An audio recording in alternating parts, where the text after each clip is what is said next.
What's up, world? It's your homeboy, Omar S. Once again. This one, it's 8:20 in the morning, April 23rd, 2020. This one came through the wire this morning. I wanted to read you the good news. Just kidding, it's not good news. Let's look at this caption here. A group of protesters cheer on cars during a vehicle caravan protest to call on state and local officials to reopen the economy in downtown LA. Jobless numbers show that 26 million people have now filed for jobless aid since the start of the coronavirus closures. Open LA. She's like, man, that's how it is. If the money is not moving around, it's not doing anything for nobody. 4.4 million more people sought jobless aid last week.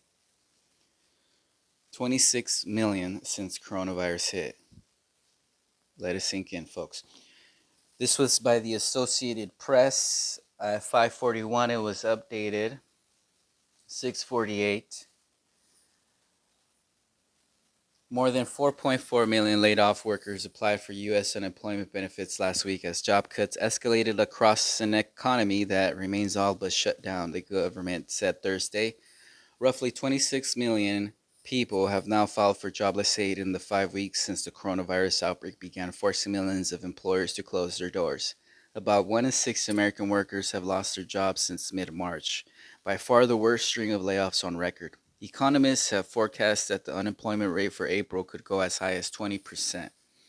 The enormous magnitude of job cuts has plunged the U.S. economy into the worst economic crisis since the Great Depression of the 1930s. Some economists say the nation's output could shrink by twice the amount that it did during the Great Recession, which ended in 2009. The painful economic consequences of the virus-related shutdowns have sparked angry protests in several state capitals from crowds demanding that businesses reopen. Some governors have begun easing restrictions despite warnings from health authorities that it may be too soon to do without sparking new infections. In Georgia, gyms, hair salons, and bowling alleys can reopen Friday. Texas has reopened its state parks. Yet those scattered reopenings won't lead to much rehiring, especially if Americans are too wary to leave their homes. Most people say they favor stay at home orders and believe it won't be safe to lift social distancing guidelines anytime soon. Those people can stay at home. The rest of us who want to work, let's get out there and work. We can build our immunities that way along the way as well. The people that want to stay home, not get sunshine, be all scared, let them be home, all scared, stressed out with weak immune systems. So when they do open up shop for them to come out, they'll be ready, right? Most people say they favor stay-at-home orders and believe it won't be safe to lift social distancing guidelines anytime soon, and there are likely more layoffs to come from many small businesses that have tried but failed to receive loans from a federal aid program.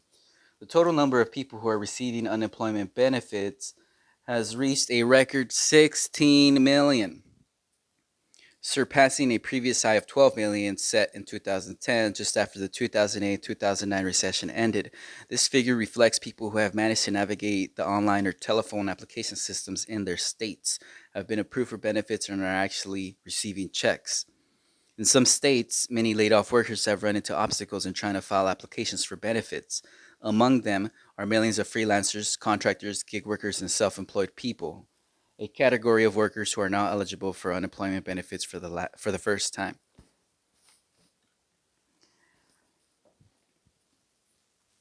This has been a really devastating shock for a lot of families and small businesses, said Aaron Sojourner, a labor economist at the University of Minnesota. It is beyond their control and no fault of their own. In Florida, applications for unemployment benefits nearly tripled last week to 505,000, the second highest total behind much larger California's 534,000. Florida has had trouble processing many of its applications. Its figures suggest that the state is finally clearing a backlog of filings from jobless workers. In Michigan, 17% of the state's workforce is now receiving unemployment.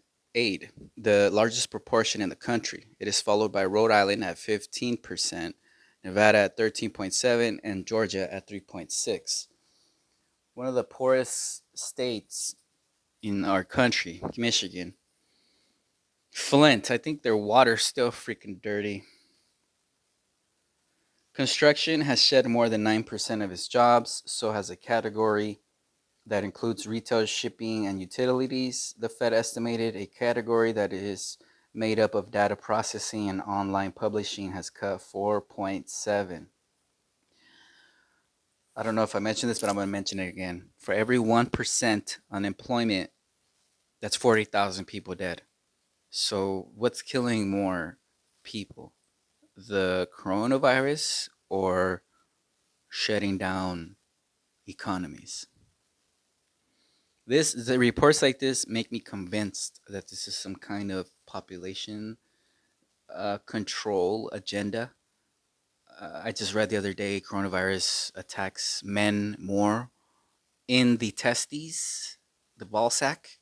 I mean, come on.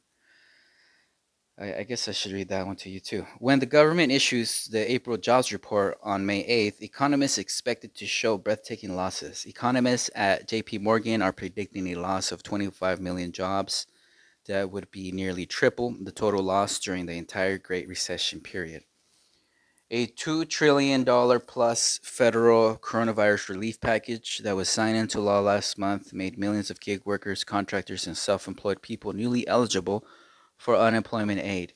But most states have yet to approve unemployment applications from those workers because they're still trying to reprogram their systems to do so. As a result, many people who have lost jobs or income aren't being counted as laid off because their applications for unemployment aid haven't been processed. Among them is Sasha McVeigh, a musician in Nashville. Having grown up in England with a love of country music, she spent years flying to Nashville to play gigs until she managed to secure a green card and move permanently 2 years ago. McVeigh had been working steadily until the city shut down music clubs in mid March. Since then, she's applied for unemployment benefits, but so far has received nothing. To make ends meet, she's applied for some grants available to out of work musicians, held some live streaming concerts, and pushed her merchandise sales. By cutting expenses to a bare minimum, McVeigh said, I've managed to just about keep myself afloat, but she worries about what will happen over the next few months. Again, this is from the Associated Press. It's an independent, not for profit news cooperative headquartered in New York City. Let me know what you think in the comments section. 4.4 million more people sought jobless aid last week, 26 million since coronavirus hit.